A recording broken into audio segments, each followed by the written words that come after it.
Salut à toutes et salut à tous, c'est Gaëtan pour un nouvel épisode de Coticast. Nous sommes mercredi 20 février 2019, je suis en voiture, c'est le matin, le ciel se dégage, le brouillard s'est levé. Un beau ciel bleu arrive avec du soleil, encore une belle journée, en ce moment c'est plein de soleil, c'est super sympa. C'est peut-être la fin du monde en termes de réchauffement climatique, mais au moins ça donne le moral. Un petit épisode j'espère rapide pour vous parler de trois petites choses. Faire un petit point sur mes créations de contenu actuelles, c'est-à-dire pas grand chose. Deuxième chose, vous parler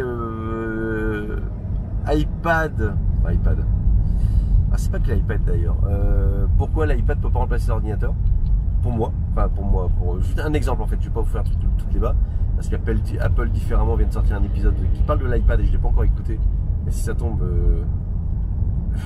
ils reprennent ce que je vais dire, ou au contraire ils disent l'inverse, bon c'est pas grave. Et dernière chose, je vais vous faire un point sur, je remets juste mon Waze, ça va en jouer. Et dernière chose, faire un point sur un retour, sur une expérience concernant les contacts. Il m'en arrivait une bien bonne avec mes contacts téléphoniques, les contacts que vous avez, les gens, les numéros de téléphone, bref. J'en avais une bien bonne. Donc rapidement sur les créations de contenu. Donc j'ai la nouvelle chaîne Objectif Poids qui en fait, comme son nom l'indique, parle de poids. Le but étant pour moi de maigrir, de me prendre en main et de faire ça dans la durée et de partager ça à travers des vidéos. Non pas pour donner des conseils de nutrition, de sport et de je sais tout faire et je vous explique comment on fait, mais plutôt de partager ce que je suis en train de vivre, comment je le vis avec mes joies, mes peines, mes motivations, mes déceptions et tout ce qui va bien. Je n'ai fait pour l'instant que 2 vidéos sur cette chaîne. La dernière, j'ai même dit, oh, bah, ce ne sera pas tous les 15 jours, hein. Je vais faire ça plus souvent, Tintin, puisque ça va faire 3 semaines. 3 semaines que j'en ai pas fait. Et en plus, ça va faire 15 jours que je cours plus. Ouais, super. Donc, est-ce que la chaîne est abandonnée? Non, il ne faut surtout pas que je l'abandonne. Ce serait tellement plus simple de dire, allez, je laisse tomber, j'efface tout, je recommencerai plus tard. Je pense que c'est pas... Enfin, si je fais ça, faut que... c'est pas la chose à faire. Faut pas que je fasse ça, tout simplement. Non, en fait, ce qui se passe... Alors, Burger Tech, vous avez remarqué également que Burger Tech, il n'y a plus d'épisode depuis maintenant 15 jours. Aussi, alors vous inquiétez pas, hein, on s'est pas fâché avec Cédric. Enfin, j'espère. Non, c'est des choses totalement autres. Pas de... Bah bon, il se passe rien en fait, tout se passe rien. Même Instagram, pas grand chose. Même Twitter, pas grand chose. Enfin, c'est assez calme. Le blog, j'en parle même pas. Pourtant, j'ai plein de choses à écrire et à raconter. Bonjour les papons. Le truc, c'est que... Le truc c'est que en fait depuis 15 jours j'ai des travaux dans la maison. Pour tout vous dire, je suis en train de refaire la salle de bain qui avait des fuites régulières que j'avais essayé de réparer, de refaire. Puis plus je réparais, plus ça pissait de la flotte partout. Comme c'est à l'étage, c'était un peu compliqué, donc j'ai fait une déclaration d'assurance, dégâts des eaux. On a touché un petit chèque, donc on fait refaire la salle de bain pour que ce soit fait par des pros et correctement. Et on en profite pour réaménager, en fait, repositionner les différents éléments, enfin un truc sympa. Donc les mecs sont arrivés il y a 15 jours, les artisans, ils ont tout cassé, tout vidé. Alors ça, enfin c'est des professionnels, donc impressionnés par la capacité de travail. De la poussière de partout, on a dû vider, il y a un mur qu'on cassé qui était à côté d'un dressing, on a vidé le dressing, on les a mis de partout. Enfin, bref, la maison c'est un peu le chantier en ce moment. Et de ce fait, en fait, ça m'a totalement perturbé dans mes routines ou dans mes bulles, dans ma bulle, ce ne sont pas des routines, dans ma bulle personnelle, parce que lorsque je fais je sais pas, j'aime bien quand je fais Burger Tech, j'aime bien quand je fais une vidéo, d'être tranquille dans ma tête, de ne pas être perturbé par des éléments extérieurs. Et là, le fait que mon quotidien quelque part soit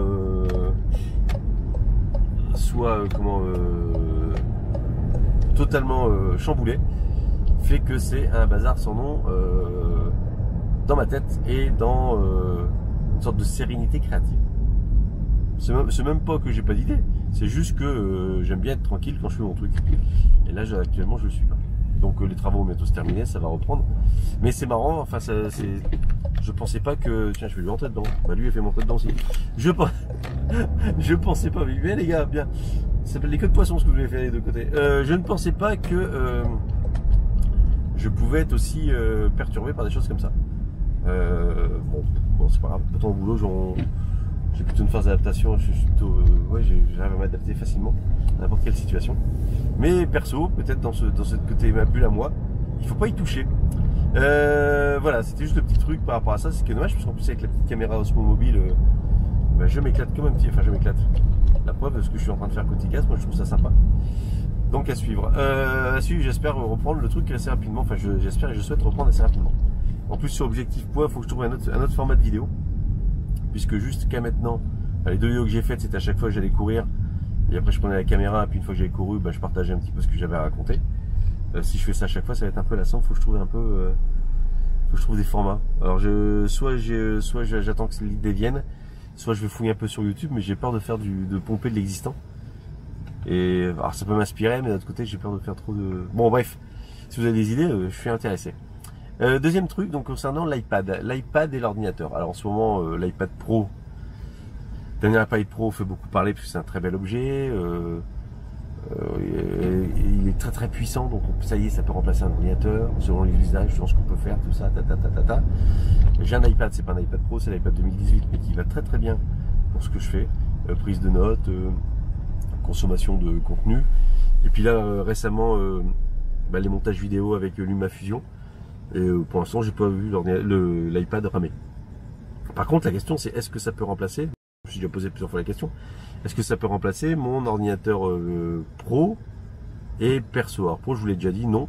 Dans le sens où j'ai beaucoup de tableaux Excel avec beaucoup de copier-coller, des choses comme ça, et beaucoup de manipulation de fichiers, donc automatiquement avec l'iPad, on peut le faire, hein, on peut le faire, mais c'est des manipulations qui sont un peu plus longues, un peu moins intuitives, je trouve. Donc, non. Ça m'intéresse pas. Je vais perdre plus de temps à m'adapter, moins de productivité pour un gain qui va être minime. Alors que, et la deuxième question, c'est est-ce que je peux remplacer mon ordinateur perso? Donc c'est un iMac qui date de 2011. Donc un de ces quatre, il va falloir un jour, c'est sûr, il sera un petit peu, il va commencer à tousser un peu. Et donc la question, c'est est-ce que je peux le remplacer par l'iPad pour les usages? Alors, il y a certains usages non, je pense notamment à l'impression 3D. J'ai pas trouvé comment vous pouvez faire un slicer, pour ceux qui connaissent, c'est le logiciel qui permet de préparer une impression sur iPad. Il y a quelques trucs comme ça. Là, après, je peux faire peut-être avec le NAS des machines virtuelles sur lesquelles je peux me connecter avec l'iPad. J'ai pas essayé, mais ça me paraît pas. C'est du bricolage et je suis pas certain que j'y gagne. Et puis surtout, en fait, en dehors de ces problématiques techniques pures et dures, il y a il y a l'aspect confort d'utilisation. L'iPad, bon, il est 27 pouces, alors sûr, c'est un grand écran, mais je trouve ça beaucoup plus confortable, rien que pour surfer sur Internet, que sur un iPad. D'autant plus que l'iPad, on a toujours des versions mobiles des sites web, alors que au bureau, enfin, sur un ordinateur classique, on a la version classique. Et parfois, ça n'a pas le même confort visuel. Alors, c'est que mon appréciation, c'est que mon usage, c'est que mon truc, mais bref, pour moi, on peut pas le remplacer. Ça dépend de vos usages. Et en fait, l'illustration que je voulais vous donner par rapport à ça, c'est que j'ai ma fille actuellement qui est en vacances et qui a commencé à faire un boulot au lycée sur ordinateur, sur Word, tout un document qui a une vingtaine de pages, qu'elle a fait en travail de groupe, et elle doit le terminer pendant ses vacances. Donc elle me dit, voilà, je dois le terminer, sauf qu'elle est sur iPad justement. Elle a un iPad de 12 pouces, l'iPad Pro de première génération, je l'ai trouvé d'occasion, qui lui sert principalement à Netflix, faut pas se mentir. Donc elle me dit, écoute, je vais faire ça sur, tu as terminé mon devoir, pardon. Comment je peux faire? Je dis, écoute, tu vas sur Word Online, sur les règlements à l'époque, tu vas pouvoir terminer ton truc tranquillement. Donc je vous passe l'histoire de transférer le fichier de la clé USB sur le Mac, sur l'iPad, puisqu'on peut pas. Donc on l'a fait via mail, etc. On s'est débrouillé. Sauf que Word Online en fait n'a pas repris la même, n'a pas repris la même mise en page et les mêmes. Elle a mis quelques graphiques, quelques exemples. Même la police, je crois que les polices ont été modifiées légèrement. Donc ça n'a pas repris du tout le document, ça l'a modifié. Et ce qui fait que ça l'a foutu de travers. Donc elle n'était pas contente, donc ça ne va pas. On a essayé un Word Online sur un PC classique. ça fonctionne, ça fait un même problème, même cause, même effet. Donc finalement, elle a terminé son truc sur mon PC du boulot, sur lequel j'ai une version d'Office 2011. Pardon. Résultat des courses, donc conclusion de ma part, qui est une conclusion qui ne vaut que ce qu'elle vaut, c'est que l'iPad, pour remplacer, il y a toujours une solution, on peut toujours faire des trucs online, pour remplacer les logiciels fixes. Ouais, sauf qu'en fait, ils sont pas totalement, ça doit être un Word avec un Word, c'est pas totalement compatible et c'est un vrai bordel. En fait, alors c'est pas lié qu'à l'iPad là, mais bon, je comprends pas. Je ne comprends pas. D'autant plus que le PC aujourd'hui reste malgré tout très fortement installé partout. Et ça reste Ah, c'est klaxon, j'adore Paris. Et ça reste le dominant en fait du marché, quoi. La référence. Voilà, c'était juste mon petit retour là-dessus. Et dernière chose concernant mes contacts. Alors là, je reste encore sur du Apple, je suis désolé. La bonne nouvelle, la surprise que j'ai eue, alors ça fait un mois que ça a duré en fait. Sur les contacts, j'ai certains contacts sur lesquels j'ai des dates de naissance qui me permettent de fêter les anniversaires, tout simplement.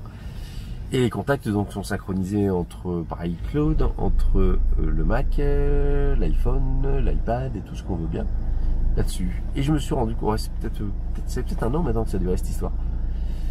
Quand il y a un anniversaire qui arrive le lendemain, sur le Mac, on a une notification qui apparaît. Demain, l'anniversaire de un tel. Ok. Puis un coup, j'ai la notification qui apparaît, mais qui descend. Enfin, j'ai pas une notification. J'ai un nombre incroyable de notifications qui me rappellent la même chose. Demain, anniversaire d'un tel. Je dis, tiens, c'est marrant, on dirait un bug du Mac. Bon, puis c'est tout. Je suis pas plus loin. Et en fait, en me rendant compte de l'anniversaire suivant, rebelote. J'ai dit, c'est quand même bizarre cette histoire. Et j'ai été dans l'application, donc dans Contact sur le Mac, chose que je fais rarement parce que en fait les contacts souvent c'est pour appeler des gens, donc on appelle les gens avec le téléphone, pas avec un ordinateur. Donc j'étais en contact un coup et je me suis rendu compte qu'en fait tous ces contacts là dont l'anniversaire était fois X, et ben ils étaient en doublon, si on peut dire, à hauteur de 172 fois, si je me suis mis à les compter. Donc en fait, alors pas tous les contacts, pas tout le monde, j'ai pas trouvé le point commun, si ce n'est que c'était pour certains des contacts entre guillemets historiques, des gens que je connaissais depuis longtemps. Pas ceux qui avaient que des anniversaires, j'avais 100 anniversaires qui apparaissaient également. C'était des contacts peut-être qui étaient passés avant par Google, que j'avais peut-être avant sur Google. Bon, j'ai pas compris. Donc je me suis au début amusé à les enlever à la main. Enfin, amusé. J'en ai quand même pas mal qui faisaient ça, qui étaient en doublon. Et puis j'ai vite arrêté parce que ça me gonflait. Enfin, je vais faire ça de temps en temps quand j'ai un peu de temps libre. Et puis je me dis jamais en sortir. Alors ce que je ne comprends pas, c'est que sur l'iPhone, par contre, les contacts étaient bien présents en une seule fois et complets, alors que sur le Mac, effectivement, sur du contact, ils étaient dupliqués, je sais pas combien de fois. Est-ce que c'est un problème de time machine, enfin, je sais pas. J'ai pas cherché à comprendre la cause. Mon problématique étant surtout de vouloir solutionner mon souhait étant surtout de vouloir solutionner le problème. J'ai donc cherché un petit peu et en fait, il y a dans Mac, c'est prévu en fait, ils sont très forts. Il y a un truc qui permet de gérer, de retrouver les doublons dans les contacts et de faire le ménage. Donc j'ai lancé recherche-moi les doublons et effectivement il m'a dit j'ai un tel qui apparaît plusieurs fois. Est-ce que vous voulez que je fasse le ménage? J'ai répondu oui. Et puis après il m'a dit, donc après je regarde et en fait les contacts étaient encore peut-être une 50aine de fois en doublon. Donc je relance le truc doublon. Attention, un tel est en doublon. Est-ce que vous voulez faire le tri? Oui. Une deuxième fois, une troisième fois, une quatrième fois. Donc à un moment donné, ça y est, je suis arrivé avec un seul et unique contact sur les personnes qui étaient en anomalie. Donc ça a tout épuré. Donc j'étais bien content de moi. Alors enfin ça, je vous parle de ça, c'était il y a peut-être un mois et demi déjà. J'ai oublié de vous en parler, mais enfin, c'est rien de grave. C'était il y a un mois et demi. Et puis un jour, j'ai eu un coup de fil, un numéro que je ne connais pas. C'était un samedi soir chez des amis. Je dis bon, quand je connais pas, généralement je décroche pas. Parce que j'ai pas mal d'appels à la con avec le boulot, tout ça. Donc j'aimerais bien voir, ils vont me laisser un message. Si c'est urgent, me laisser un message, je rappelais. Et en fait, c'était tout simplement ma mère. Et je me suis dit, tiens, comment se fait-il que je n'ai plus le numéro de ma mère dans mon répertoire? Et en cherchant, je me suis rendu compte qu'en faisant les tris doublons et le bordel, ça m'avait chanté plein de numéros de téléphone, plein de contacts, qui eux n'étaient pas en doublon. Et comme j'ai fait ça il y a un petit moment déjà, je ne peux pas les récupérer via Time Machine. Parce que j'ai pensé à Time Machine qu'au dernier moment pour restaurer tout ça. Bon bref, tout ça pour vous dire que la synchronisation Mac iCloud, c'est pas tout le temps la panacée. Et que je me pose la question, alors là j'ai besoin de savoir ceux qui utilisent des NAS ou des serveurs type identiques, d'installer les contacts directement sur le NAS, mais est-ce que ça gère également tout ce qui est anniversaire, tout ça via les calendriers ou via des rappels, ou est-ce que c'est purement intégré au système dans lequel on se trouve, c'est-à-dire Google avec Android ou iOS avec l'iPhone. Si vous avez la réponse, ça m'intéresse parce que quitte à faire le ménage, autant que je fasse le ménage une fois pour toutes sur le NAS et d'avoir une base de données bien propre et pas dépendre des serveurs tiers et ces gentils constructeurs qui de temps en temps foutent un peu le bordel dans mes contacts. J'ai plus le numéro de ma maman. Bon bref, je l'ai remis depuis, mais donc il y a des gens qui m'écrivent bonjour machin, je dis c'est qui? Parce qu'en fait les numéros ont disparu. Voilà, c'est pas grave, hein. Il y a des choses plus graves dans la vie. Bon, sur ce, je suis dans les bouchons, ça y est, je suis bien bloqué. 16 minutes, c'est un peu plus long que je le pensais, mais c'est pas grave. Je vous souhaite une douce et agréable journée. Et je vous dis à très bientôt pour un nouvel épisode de Coticast. Salut!